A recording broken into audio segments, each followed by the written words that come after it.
ইরানে যুক্তরাষ্ট্রের সামরিক হামলার পর বিশ্বজুড়ে নিরাপত্তা ঝুঁকির আশঙ্কায় পড়েছেন মার্কিন নাগরিকরা। এরই মধ্যে সারা বিশ্বে মার্কিন নাগরিকদের সতর্ক থাকার আহ্বান জানিয়েছে যুক্তরাষ্ট্রের পররাষ্ট্র দপ্তর, স্টেট ডিপার্টমেন্ট। এক বিবৃতিতে মার্কিন পররাষ্ট্র দপ্তরের পক্ষ থেকে বলা হয়, যুক্তরাষ্ট্রের নাগরিক এবং স্বার্থের বিরুদ্ধে বিদেশে বিক্ষোভের সম্ভাবনা রয়েছে।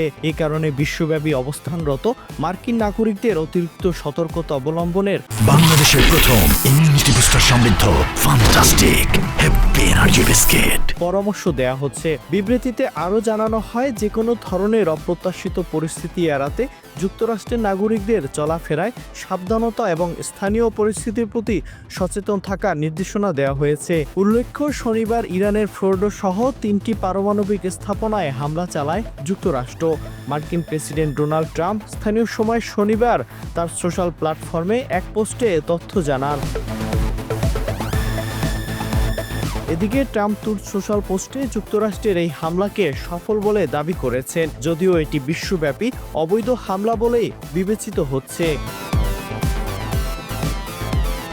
এদিকে মার্কিন হামলার পর ইসরায়েলের বিরুদ্ধে শাস্তিমূলক পদক্ষেপ চালিয়ে যাওয়ার অঙ্গীকার করেছেন ইরানের সর্বোচ্চ নেতা আয়াতুল্লাহ আলী খামেনি। যুক্তরাষ্ট্র ইসরায়েলের সঙ্গে মিলে ইরানে হামলা চালানোর পর এক্সে দেয়া প্রথম বিবৃতিতে তিনি বলেন, জায়নিস্ট শত্রু বড় একটি ভুল করেছে, ভয়ঙ্কর অপরাধ করেছে, এর শাস্তি হওয়া উচিত, আর সেটাই হচ্ছে, এখনই তা হচ্ছে।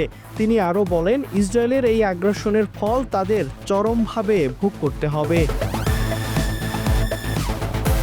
গত 12 জুন ভোরে ইসরায়েলি হামলায় ইরানের সশস্ত্র বাহিনীর চিফ অফ স্টাফের chairman major general Mohammad Bagheri ও ইসলামিক রেভলিউশনারি গার্ডস বাংলাদেশের প্রথম ইমিউনিটি বুস্টার সমৃদ্ধ ফ্যান্টাস্টিক হ্যাপি এনার্জি বিস্কিট কর্পসের আইআরজিসি প্রধান commander major general Hossein Salami সহ বেশ কয়েকজন শীর্ষস্থানীয় সামরিক কর্মকর্তা নিহত হন।